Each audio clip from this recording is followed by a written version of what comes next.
Is misise Iagan Machnil. Na broken coisichidh gorum, seachad dhéanach na mhacha agus mappa di Naoimh. Agus ha mit dóla choiseach ceàird-thaisteal troscíide iad nach mór an eolais iad acam na Crìochan. Fydd slía an nuamh Cuithbeirt mi haar 300 míle aga a Morebattle na Crìochan far an Cuithbeirt an doiseach na bhanach chun an náte far an deacha hiolachig eilein nuamh Lindisfarne far clatach Northumbria. Han scíide seo a bhí a taring haistealaich fad fascid míle go lé bliana. Han misise ma haistealach chéin, gus barach gainneach mi an Cuithbeirt agus an dlí seo a chai einimimeach a hon. Bro na chhlachge ga, san aiche, bit al sias gan chlatich, agus na hesse sanuske, chadóins gan ranuske tsin gan navi, agus a gúrni fat na haiche. Ha mein dóchas gan tor an turusso gán cor an bechgachig tuh spirital na beha.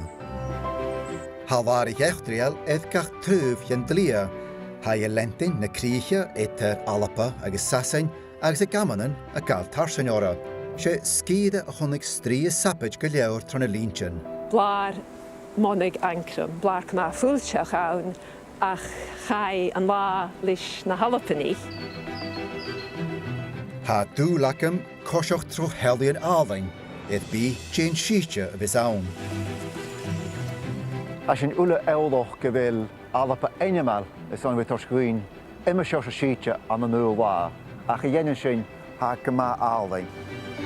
Gal an nuamh haar drochaid an bria.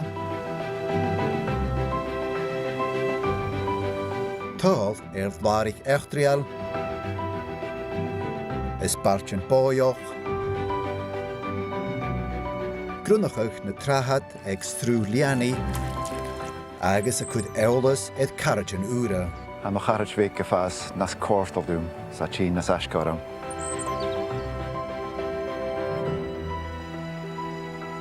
Agus fat an dúil bí mi féin barach amach mi dhéon Cuithbeirt, Unaran, Sláinear agus Éspig.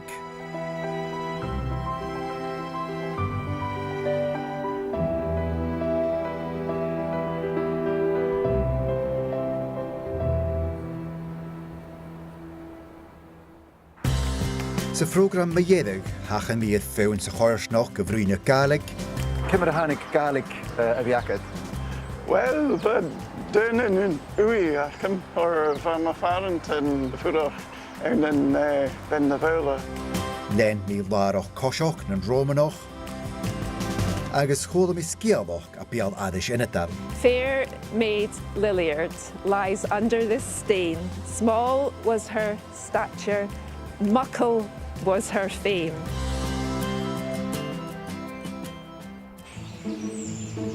Sa phrògram sa rúci mi léoch slia mo chóirt. Ha mi tóiseach ag Monteviot agus stata mi fiscar ag Kirk Yetholm fasc Crìoch hasain.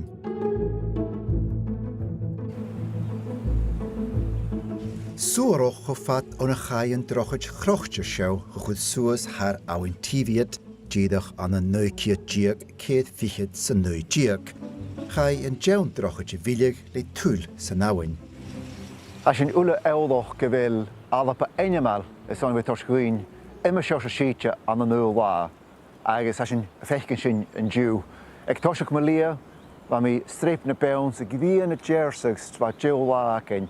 A go dú, seol, an sneach go túchtem agus ha bhaia iad a grún iad mo bhialó. A go dhéanaan sin ha go má álainn. Ha náhain iad mo bhialó seo go má ciún chun 8 gíigán agus is sneach go túchtem go má sochgad agus sé sealach go má álainn hacin na seo.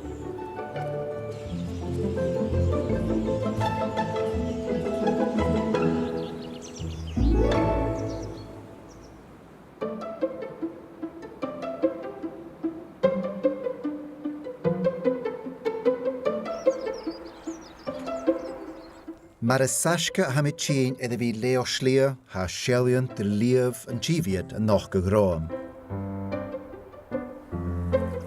Ba ann ba mór na bharachid an dárlach hain seo an Cessford. Chodig na dúine seo de gotaichin ag déad an nach go bhlín díag Agus bha sinnearsca ach gan na chóirteachí a chaid tro na Parliament, agus bha cuithbeirt goch ar a-null nach torach Cuithbeirt na Galtas uair iad gaibhsan de túhan bice, gan fácar an na bochgain, gan nearain agus gan scílainn. Chai na tain a hí sin an dú a chocail as dé 8 diog trí fichas a déich.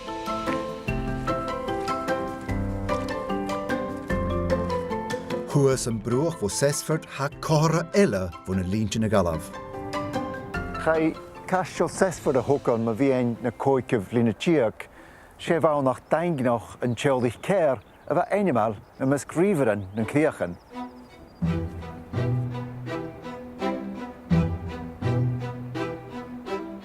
So, man, tell us a bit about the site we're on and what this building is behind us. This is what remains of Cessford Castle, which is a significant structure, I'm sure you agree, which was probably built in the sort of high part of the Middle Ages. So I'm guessing around, there would have been a structure here from around 1200 or so.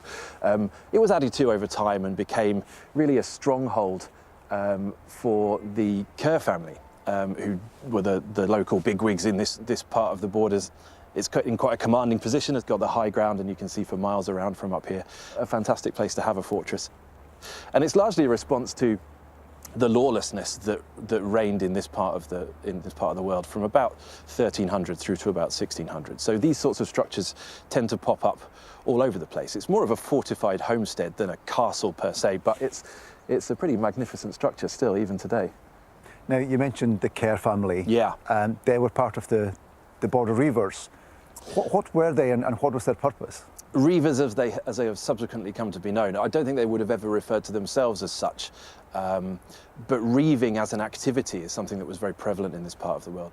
Now, reiving probably involves all the fun stuff like burglary, larceny, kidnap, extortion, cattle rustling, all that good old-fashioned rough and tumble stuff that happened in this part of the world. And it was a real issue. In order to enforce that, the Crown appointed wardens of the marches being the borderland between Scotland and England, and they were charged really with enforcing the law here, although with families like the Kerrs being those wardens, the law was largely what they decided it was to be. So it was a period very akin to the Wild West in the United States, but it lasted for about 300 years rather than the sort of 30 years or so that it had in America. Now, within the reiving community, was there rivalry between the different groups of reivers? Very much so. It was very much a mine's bigger than yours kind of contest in lots of cases. Notably, in this part of the world, it was the Scots and the Kerrs who were at each other's throats for a large proportion of the period. Backwards and forwards across this sort of whole landscape, really. Family feuds more than anything, but enforced with fire and sword in many respects. So yeah, an interesting place to be, I think. It's one of those things that's quite deeply rooted in the border psyche, I think. Border Reivers is a term that's coined by Sir Walter Scott in the 19th century. He's publicising these tales, writing about them. He's very interested in local history and his own heritage in the borders. And so in the 19th century and into the 20th century, the tales are very, very popular. And in terms of other elements of Borders history, the rough wooing. Tell me more about that. Very interesting name. I'm curious as to what it means. Everybody likes a good woo, don't they? The rough wooing is the term applied to the period between 1543 and about 1551, often otherwise known as the 8 Years' War. Henry VIII had a young son, Edward, who he wanted to betroth to the then infant Mary, Queen of Scots, for a couple of reasons, really. To cement an alliance with Scotland, to distance France from the old alliance with the Scots, and to really cement his power in Britain as a whole. So it was three aims primarily: to unsettle Scotland as a kingdom, to distance Scotland from the old alliance with France, and to secure that marriage alliance. He didn't probably go about it in the most romantic way. It's not the most romantic wooing I could think of. He sent armies north, and they burnt lots of stuff. Cessford was one of those places. Twice during that 8-year period, Cessford was burnt out. Hasn't done it a great deal of harm, I'm sure you'll agree. Stone buildings are much harder to burn than wooden ones, yeah. So it didn't do too badly out of the rough wooing. But lots of places in this part of the world with armies passing backwards and forwards really suffered for that sort of 8-year period. Now, for somebody like myself who's doing the St Cuthbert's Way, we come along kind of landmarks like this. How important is it that the thousands of visitors who walk the path get a chance to come off and see sites like this and learn some of the history? Well, places like this stand as mute testament to a very turbulent past. And I think it's really important for people visiting the region and for people that live here to come and visit sites like this, not just because they're very, very beautiful, but to really connect with the history of the region, which is incredibly rich. If these walls could speak, they could tell you some very interesting tales. I'm sure they could tell us lots and lots of things.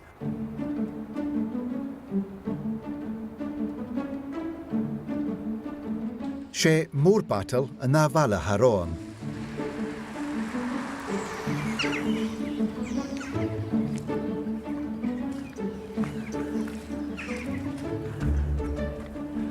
Haminist eith balla Morebattle a ruin, agus a hiatrud hamiad mochag, sé enyaman na strachan, agus hat chulwach agus chopwa, agus caran even Cuithbeirt, ha rudda hakin show sé stracha fox tea, agus rad a viren.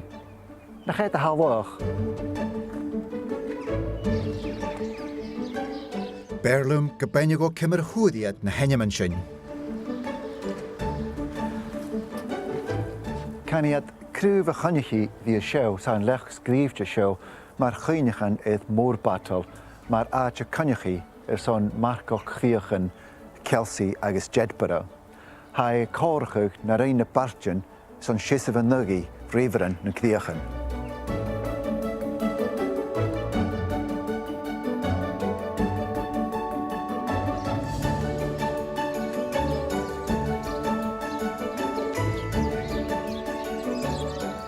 How the shit chemi English Linton, spash gan talav McCunniv a vina vokloch eproch. Sounds ni mi an ocean had a gran sin of a dragon Linton a furoch. Agus reir choltish chanye nahar bik a vingin a smór ach biest a chudig ekel en bear in the gunya.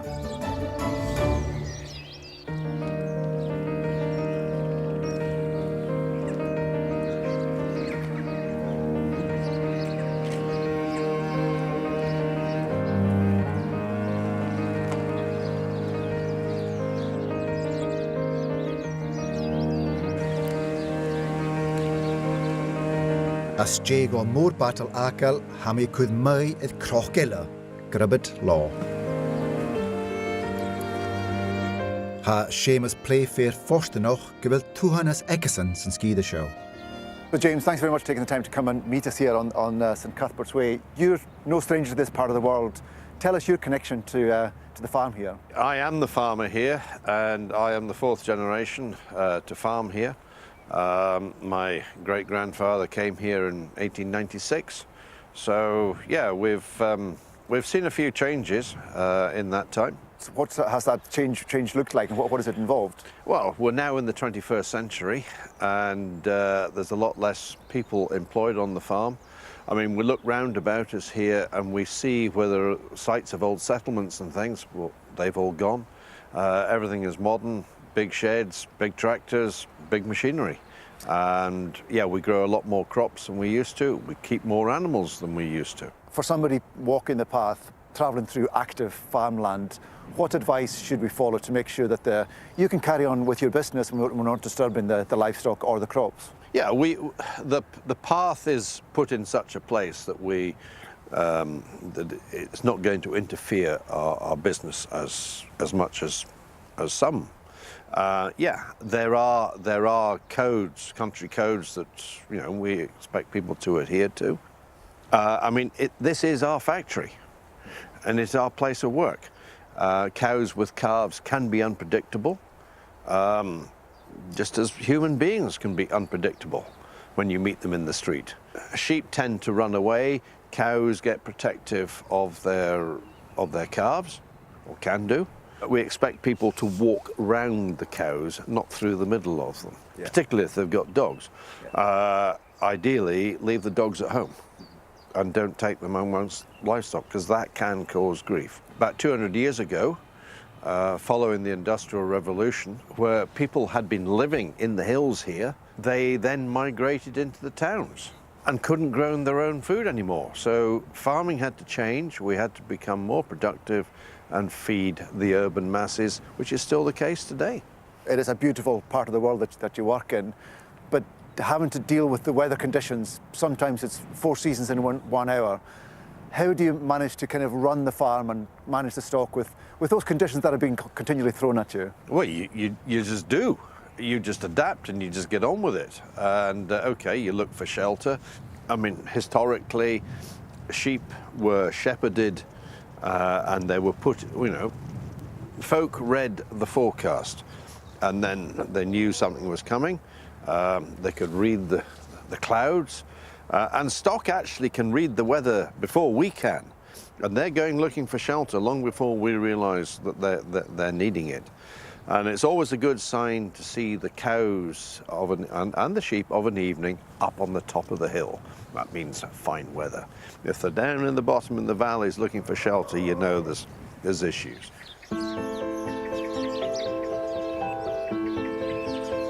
Joe chorle an a hen bó Seamus, a chan dawman na nisht a go suas a bhaim.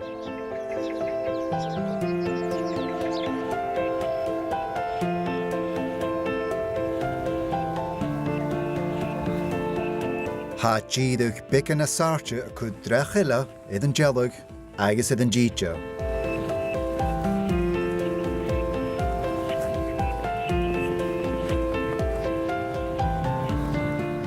Seo méach múdach Grubbit Law agus as a seo iad mo chóló chimi for an Romi a eiscú slíomh Iagan agus iad mo bhialó chimi an slí a harám agus harad big sreip bhí anú háast.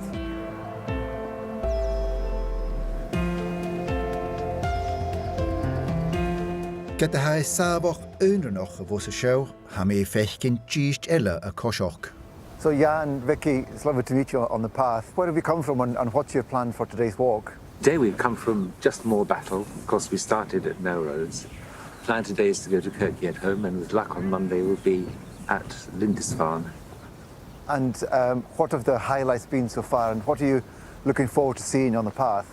Well, the scenery, you know, just being out and about and walking is the highlight, really, to be quite honest. Just seeing all the animals that like we've seen some deer and hares, and you know, all that is really lovely to spot as you're going along, and the lambs, of course. And is there any particular reason you're doing the paths, the Cuthbert path? We've done lots of long distance paths in the past, just looking for another interesting one to do. We realised this wasn't going to be a very difficult one, but that's all right. We're getting older now. And it's just nice to get away from all the things that are happening at home, and just, you know, because you can't do anything else other than just walk and take in the scenery and the nice things, which is... Yeah, and the Cuthbert is a nice theme, following St. Cuthbert, reading a bit about him. Makes it different from some of the other long distance walks we've done, like the Pennine Way or the Coast to Coast or the Southern Upland Way and so on. And how are you getting on with the good Scottish weather? It's been mixed so far on my part of the walk. How are you coping with it? Has it inspired you to walk faster and harder? Yesterday we walked a bit faster because it was a little bit cold and a bit snowy. But generally speaking, the weather's... We're well prepared. We haven't even used all our equipment. We've got waterproof trousers and thermals and so on, so we know it can go up and down. I mean, if we'd come last week, it would have been beautiful sunshine. Yeah. Oh, so always the case. It is always the case. Thanks very much for stopping to talk to us, and enjoy the rest of your walk. Thank you very much.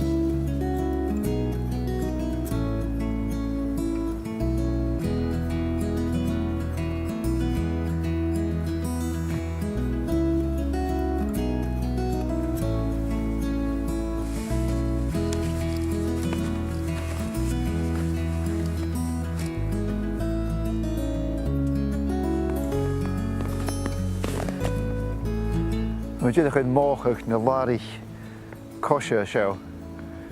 Dat is een drachtje. Als je leest Suirghe bies de wouw en je konjenoch naar Ruttekin. Ach, schul gaat de stad.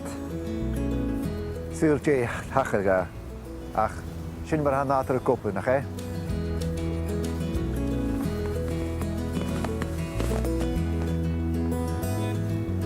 Seo an dáte sáirte de lia Cuithbeirt agus sé seo Wideopen Hill agus ag 1203 dhéadach mí a chula céimhe.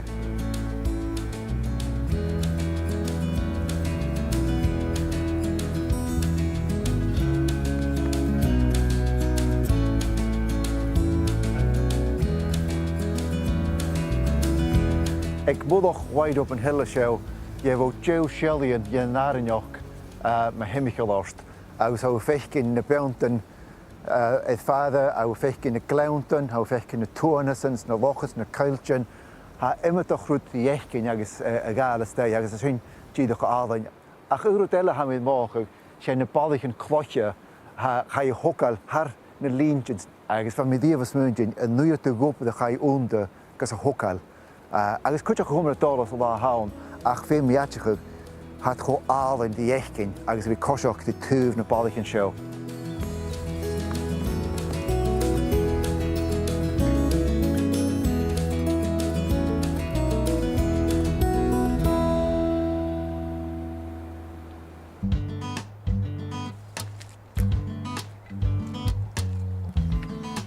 Há an staran gamreurachach go balla Kirk Yetholm.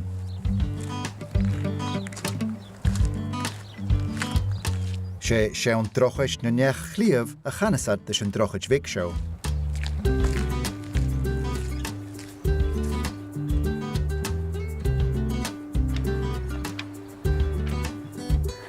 Chai balla Kirk Yetholm a luscag agus is clys mar ima áte eile ans na Crìochan, ans na cocian itar alapa agus sasain I mian an siamh lína díoch, agus gosóirt ans na bionacin leis an caniad an rough wúin. Ach I dhéanaan sin, hainir colas a bíán go tucha droch fúiad an áte, chions an dú, sé balla beag bóiach a haun.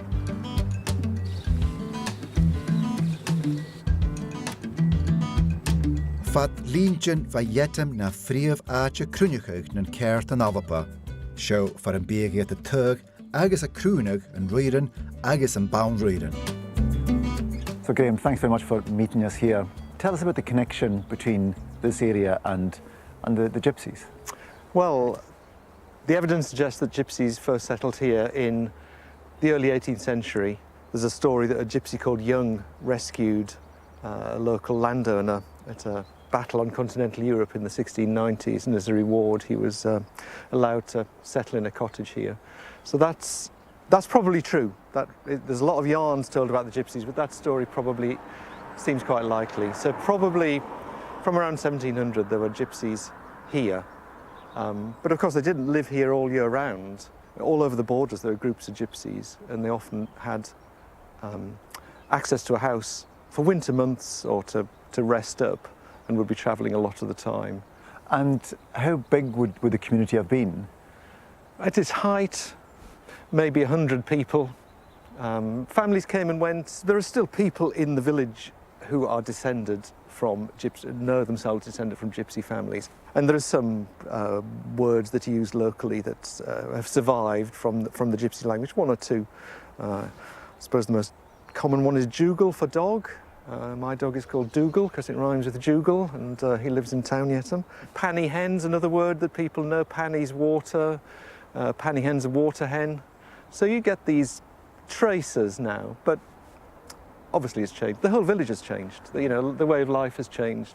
We have a festival week, and we elect a Barry Gadji and a Barry Manashi, obviously gypsy words, sort of top boy and top girl, who lead the festivities. And we still have a ride out around the hills all around here. It must be one of the most beautiful ride outs, although, you know, it's probably the smallest village that does this in the borders. The ride is spectacular all around the hills. And so, yeah, and the gypsies did that in the 19th century. And in terms of the gypsy kings and queens, what was their role?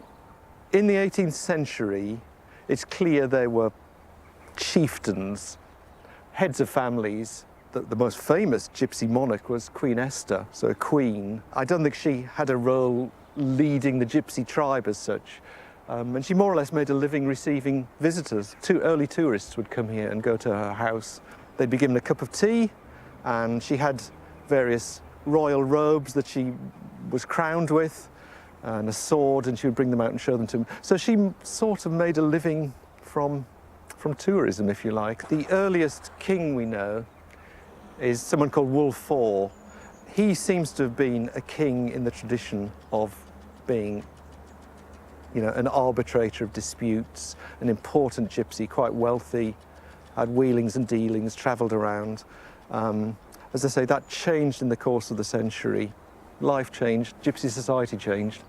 In terms of in Kirk Yetholm at the moment, what are the visible signs that are still remaining that we can see around us that are connected to the gypsy tribes? Yeah. Well, this row of houses here, most of the gypsy families lived in. Yeah.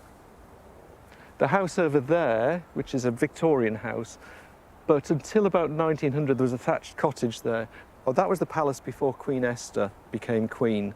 That's where Charles Blythe lived and reigned in the 1860s. When he died in 1862, there was a big fight between two of his daughters, Esther and Helen.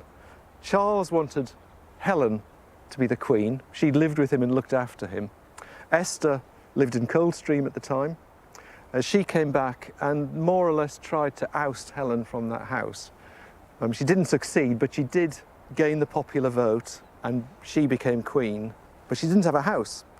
So if you go further up the row, there's a place called the Gypsy Palace now, and that's where she lived, and she reigned during the 1870s till about 1882. Lots of aristocrats came when they were coming shooting on the hills around here. Their wives might come and visit Queen Esther. And lots of ordinary people. In the course of the 19th century, Yetholm became quite a tourist place, in a way. Ha balla haas de taring loch turish, ha da lia at the coisichidh a coisichidh on the hill. Tarshin and Raj ha mi a fechkin rutikin stiach sul year a drochaid. Am your status on rut ingetoch show echkin, agus a show a cóirchidh slía illa, slía a fenain farabella críoch to mui an taosta show. Agus mar tradition ha an loch coisichidh a facal na brokenachke an show. Nach alwach show a yarno. A mission nicht ek en leer slier agus hunsgevil me ek en taosta show. Heet me stays on rutikin plasta.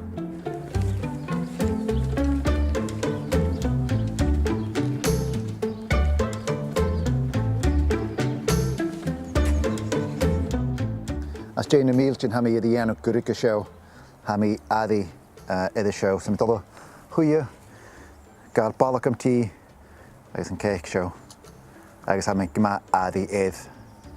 Agus fi mi atchach gyfil show coed gma plasta.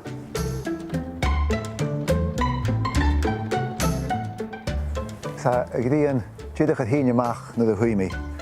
Fi mi gyfil cwtchigyn coed y mach yn na hon yn diw.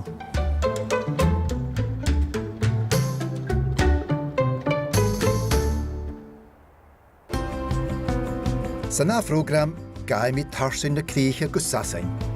Is fi mi atchach sé bara cloche gyma simbri hawn ha cóirchidh an Crìoch eter na Naoimh. Yeb mi mach Jane shares a bear vek na ceàird-thaisteal. If you were standing here 1500 years ago, you would be amongst a bustling settlement of very, very large timber buildings.